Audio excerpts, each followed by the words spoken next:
2003年8月、ここニューヨークである一本の新作アニメが注目を集めていた。日本を代表するクリエイター今聡監督が満を持して放つ最新作、東京ゴッドファーザーズ。年々日本アニメへの関心が高まる中、全米のアニメファンが一堂に集結する年に一度の祭典、ビッグアップルアニメフェスタ2003の目玉作品となったこの東京ゴッドファーザーズとは一体いかなる作品なのか。いよいよ公開間近に迫った世界が大注目の最新劇場アニメ東京ゴッドファーザーズの魅力をいち早く徹底解明。いよいよ公開、東京ゴッドファーザーズ。漫画家の経験も持つアニメ界の鬼才今聡監督。最新作東京ゴッドファーザーズがいち早くアメリカに上陸。一体どんな内容なのか。それはクリスマスの夜、3人のホームレスの目の前に突然現れた赤ん坊との出会いから始まる。こいつは捨て子だ。寒空の下、捨てられていた生後間もない赤ん坊。食もなければ住む場所さえない路上暮らしのホームレス3人組はこの赤ん坊を他人とは思えなかった。ちゃんと警察に連れて行くんだよ。大声出すなよ、おっさん。なんでもないじゃん。一生に一度あるかないかの出会いなのよ。ちょっとぐらい母親の気持ちにさせてちょうだい。私は好きで家出してんの。まさか自分たちで育てられるはずもない。3人はともかく赤ん坊を捨てた親を探して東京中をさまよい歩く。赤ん坊を抱いたホームレスたちの小さな冒険は人生を諦めかけ希望をなくした彼ら自身が再び生きる喜びを発見する旅。そして彼らの旅はいくつもの偶然と奇跡によって信じられない方向へ導かれていく。ホームレス役を演じているのがこちらの面々。この子は神様がくださったクリスマスプレゼント。私たちの子供よ。いつか自分も子供を産みたい、そんなお茶目な夢を抱いている元ドラッグクイーンのホームレス花ちゃんにはわはは本舗の梅垣義明。俺たちはただのホームレスだ。アクション映画の主役じゃねえ。すねに傷持つ何やら訳ありの親父銀ちゃん役には大御所江守徹。そういうの目くそ鼻くそ笑うっていうんだ。そして鼻っ柱の強い家出少女みゆきにはアフレコ初挑戦の岡本綾。ベルベルバー。何かしら、何が気に食わないの？ちょっと。よしよし。こんなとこで赤ん坊の泣き声してる方が変じゃん。どうして泣き止まないでしょうか。お腹がついたでしょうか。登場人物のイメージを絶妙に演じ分ける3人の個性豊かなキャラクター。東京ゴッドファーザーズの、銀ちゃんという、ホームレスの、役で、声を務めました江守徹でございます。バカ野郎！ちゃんと警察に連れて行くんだよ。東京ゴッドファーザーズとかファーザーズゴッドファーザーというのは名付け親というんですけどね、図ですからね、複数なんで3人出てくるんです。1人は、私が演じる銀ちゃんですね、中年男、新宿で1人で暮らすホームレスです。それからみゆきという女子高生、独立した女子高生ということですね。それから花ちゃん、ドラッグクイーン、元ドラッグクイーン。ドラッグクイーンっていう言葉ご存知ですか？わからなければこの映画でぜひ知ってください。この子は私たちの子供よ。誰にも渡さないから。こんにちは、花役の梅垣義明です。花ちゃんっていうのは僕が好きなタイプのドラッグクイーンっていうか、でも私の心はどれよりも女。男女性別関係なしに人間としてすごくプライドを持ってる、ちゃんとしたプライドを持ってるというか、なんか間違ったプライドではなくてちゃんとした人間としてのプライドを持ってるっていう意味ではすごく自分がなんかこの人かっこいいなと思えるドラッグクイーンなんですよね、あの人は。私はみゆきという女の子をやらせていただいたんですが、絵とはちょっと似つかないぐらいなんですけど、ちょっとクールな女の子をやらせていただきました。さっきはごめんな、餌こぼしちまって。って家出をしてホームレスの仲間入りをしてて、その気になれば帰れるうちがあるもん。アフレコも初挑戦で、そういうクールな役も初挑戦で、ひよこが道連れにされてもいいのかよ。いろんな人たちの人間模様が盛りだくさんな作品になっています。そんなアフレコ初挑戦の岡本綾が今聡監督を直撃。お元気ですか？はい、おかげさまで岡本さんは元気でいらっしゃいましたか？はい、お忙しいですか？ぼちぼちと。最近はどうですか？もうすぐ、公開まで、もうあとしばらくという感じですけどね。お客さんに見てもらうのがね、今一番楽しみですね。銀ちゃんと花とみゆきと3人いるじゃないですか。それぞれにこういう人ですっていうなんかいるんですか？特にはないですね。全く架空の、これまでね、自分がこう会ってきた人たちの断片をこう少しずつこう結晶化させて作っていった。でも40年生きてきてね、女の子だったことだけはないんですよ、とりあえず。そうですよね。ただ自分が例えば16歳の男の子だった時に比べて、周りのやっぱり同じ年の女の子っていうのはね、もうちょっと抱えてるものが複雑だったりとかね、大人びたところがあったりしますよね。なんでそういうところで想像をたくましくして、こうであろうというのとこうであってほしいっていうところを、ちょっと願望もありつつ、願望の方が大きいでもね、なんかそんな難しいみゆきをなぜ私にという前に、出演されていたおぎゃーという、であれをすぐビデオ借りてきて、声を聞いて、この人だと、単純に声ですよね。特にアニメーションのキャラクターでよく聞かれる声っていうのがこう独特の言い回しがなんかあるんですよね。そういういかにも漫画のキャラクターな喋り方で、そうじゃなくてこうある意味突き放したようなブツブツ喋る感じが欲しかったんですよ。低い声でブツブツ喋るっていう、とにかく不平を言うことが多い子なんでね、みゆきっていうのは。でそういう感じが欲しい。でそれとは全然別にですね、不思議なんですけど、たまたま寄った本屋でこう雑誌の表紙を岡本さんが飾っていたとか、たまたま撮った本にこうグラビアでこう出てたとか、そういう偶然みたいなものを大事にしててね、きっとこの人だろうっていう感じがあったんですよ。本当ですか？だからそういうね、偶然が来ない作品はダメなんですよ。本当にアフレコ初めてですもん。なんか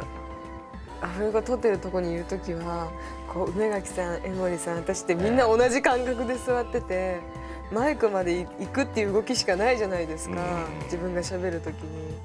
それでなんかみんなは向こう側で笑ってたりとか、ちょっと待って、今ので何が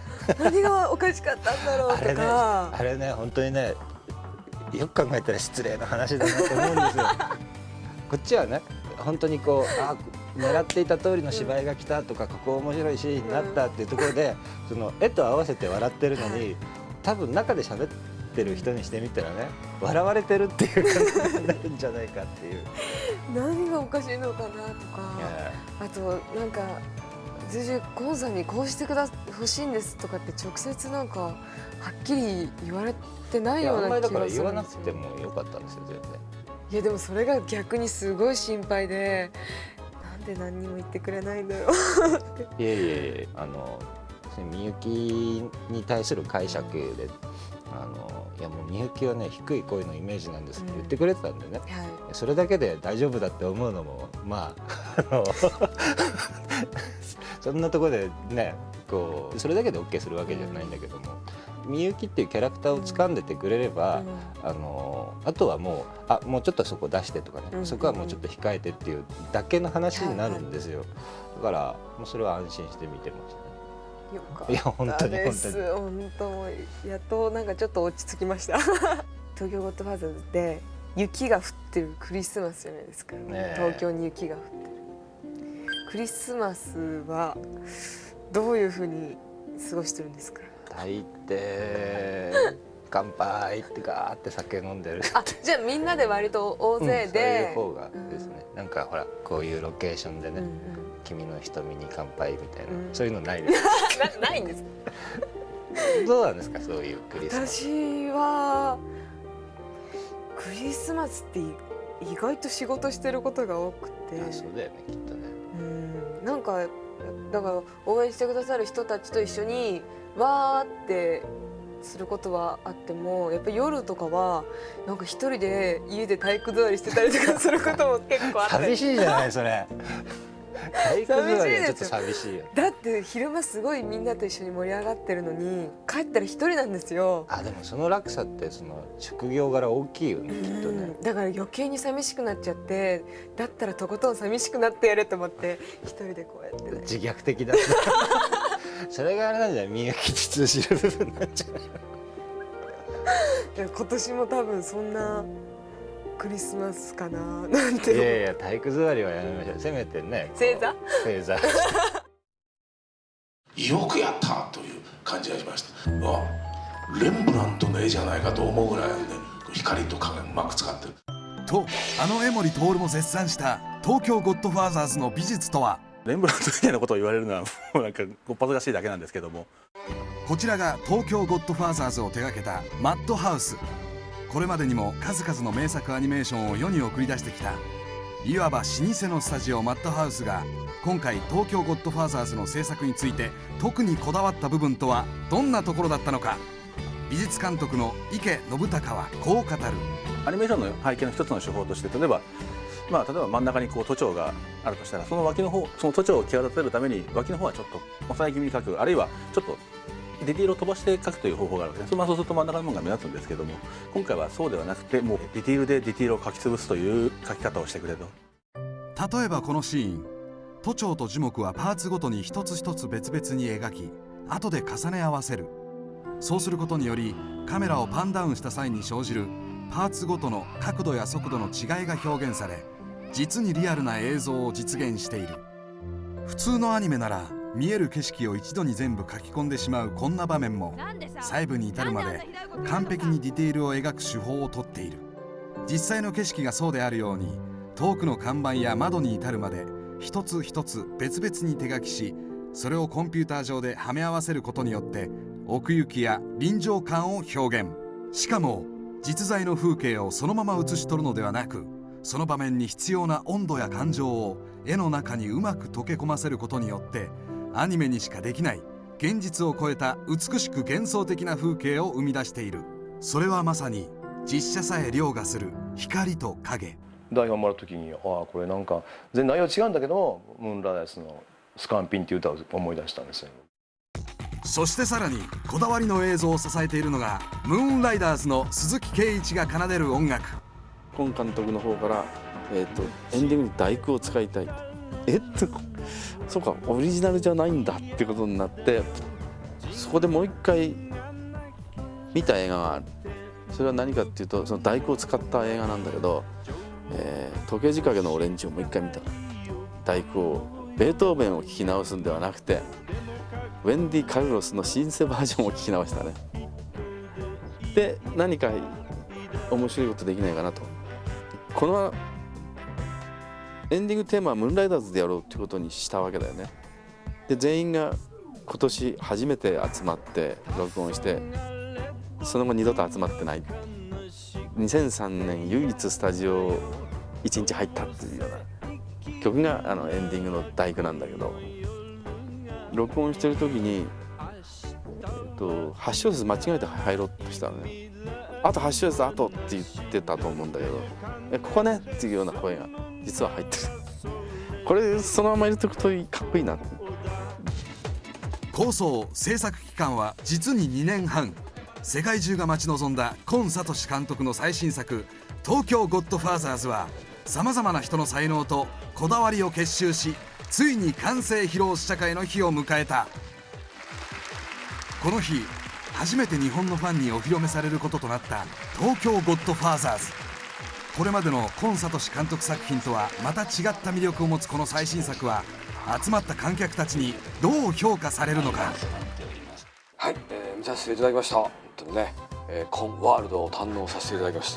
た。どうもありがとうございます。いやとんでもないです。本当にもうまあしかし毎回狙いますですね。そうですね、狙いすぎですかね。いやいやそんなことないと思いますけどね。なぜにこのまあホームレスと言っていいんですね。そうですね。ホームレス主人公3人。実写映画でもね、あまりやらないような。いや僕ねでもねこれ見てね何を思ったかっていうと、まあ、面白かったんですけどね。僕もまあ映画の例えば企画のシナリオとして何本かあるわけですよ。それでね。例えば6億7億かかっていわゆるホームレスのようなつまり親父を主人公にしたような映画なんていうのは実写で考えるともうほぼ不可能にと断言してもいいだろう企画としてホームレスを主人公にそれもそのねキムタクのようなホームレスならさておきもう基本的にその商業ベースじゃ成立しないだろうっていうふうにこう刷り込みがありましてですね、いわゆるそのプロデューサーがマーケットのターゲットと思ってない主人公の企画っていうのはまあほぼもう実現不可能と思って間違いない。でこう見ながらこの手があるのかっていうのがあってでも僕はたまたまアニメになったドラマっていう言い方をしたんですけどなんかというと僕らは例えばその洋画でも別にそのキアヌ・リーブス見たいとかデカプリオ見たいとかっていう人はいるけどそれ以外にそれ以上にそのドラマを見たいっていう人はたくさんいるじゃないですか。この俳優よく知らないんだけどでも面白い話らしいよっていうところからそれはテレビドラマでも ER だのなんだろう X ファイルだのそこは全部ドラマで当たるわけじゃないですか。つまり書きたいっていうかねゴン監督にこれ実写でやったら7億かかるんだけどそれがなおかつ売れ線のその俳優は誰も使えない年齢層なんだけどでもドラマは絶対に面白いんですよみたいないうのが多分こう殺到するんじゃないかと思うのですよ。いやどうなんでしょう。まあ大変だと思いますけどね。海外プレミアの試合でお客さんの反応っていうのは始まって終わるまで90分の間に制作者監督が意図した通りに綺麗に笑ってくれるんですよね。初めてねその人前に出す作品ということで一応見てたんですよ後ろに。で私の目の前に優に身長2メートルはあってフットボールでもやってたのかみたいな黒人の方が座ってらっしゃって、でこの背の高い私ですらこうやって見なきゃ映画が見られない状態それがですね大笑いするんですよね。頭をかくなみたいな。邪魔だよみたいな、こんなになんか通じるものかなと。それはやっぱりだからあれですよねそのまあ子供向けっていうことが悪いってことじゃないんだけどもやっぱその日本人の大人が鑑賞に耐える作品を作ろうと思ったからやっぱ伝わったんだっていうことですよね。アニメーションの可能性は無限に広がっているっていうようないいよもっともらしいことを言いつつ実はねじゃあこういう企画を出した時なんでアニメでって同じ口が言うんですよ。自分たちで狭めてると思うんですよ。その表現の可能性が無限にあるって言いながら結局は美少女とロボットと爆発描きたいみたいなねいやそうじゃないでしょって無限にあるんだからこういうのがあってもいいじゃないかと。なかなかそっちの方でこう新しい素材というか今まで扱わなかったような題材をこう扱う人が出てこなくなる。それはだからアニメをここまで作った日本人の使命のような気が私しますけどね。だから日本人の今監督の責任ですよそれは。いやその責任があるならば背負っていこうとは思うんですけど、でも今監督がすごいなと思うのは今監督の作品ってやっぱ開かれてるからそう社会性があるとかね他人とのそのコミュニケーションにできるできないは別としてもコミュニケーションを志向してるわけでそれはねすごく大事なことだと思うんですよね。そうですね。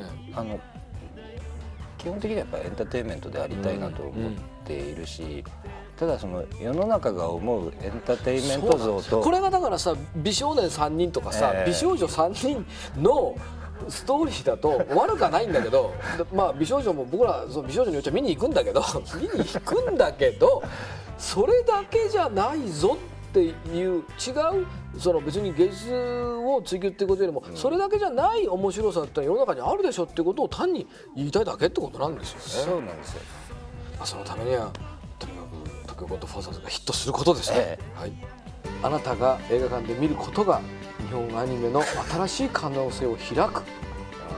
一つの偉大なステップになるということでございますからね、ですよ。なのでぜひ映画館でこの体験をしていただきましたらいいんじゃないかと思います。最後はみんなこうホームレスの世界ですけども元気になるんじゃないかっていうことを僕は思ってる作品です。ですから皆さんこの時代にもういろいろ辛い人たちがたくさんいますが、ただそれを辛い辛いと言ってても本当にしょうがなくて、ガキが大人をなめるなよ。いろんな人たちに本当に見ていただいて、活力元気を出していただきたいなと思う作品であります。正直言って私はこの東京ゴッドファーザーズの花ちゃん役をやるまではアニメとか本当にあんまり見ない人間だったんですけども、あえて否定してたタイプの人間だったんですけども、この作品花ちゃん役やらせてもらって、このなんか本当に愛だとかこう奇跡だとか本当にそういうものが実際にこう見て感じれる作品になってると思いますし、本当にさっき見ましたけども、今までアニメとか見なかった人、特にあなた見てください。11月8日公開、東京ゴッドファーザーズ。愛が詰まってます。奇跡が詰まってます。うちの子よろしくお願いします。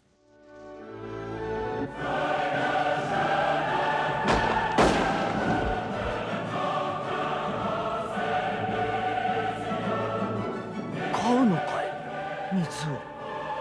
神のおぼし飯か、それとも単なる偶然か。ホームレスの元へ舞い込んできた小さな小さな赤ん坊。人生を諦め希望を捨てたホームレスたちが織りなす愛と勇気の旅が今始まる。子供を捨てる必要なんてこの世にあっちゃいけないわ。クリスマスの夜、東京の裏側で聖なる奇跡が。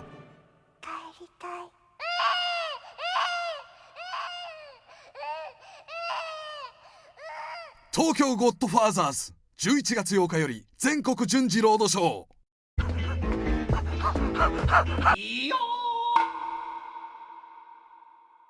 はい。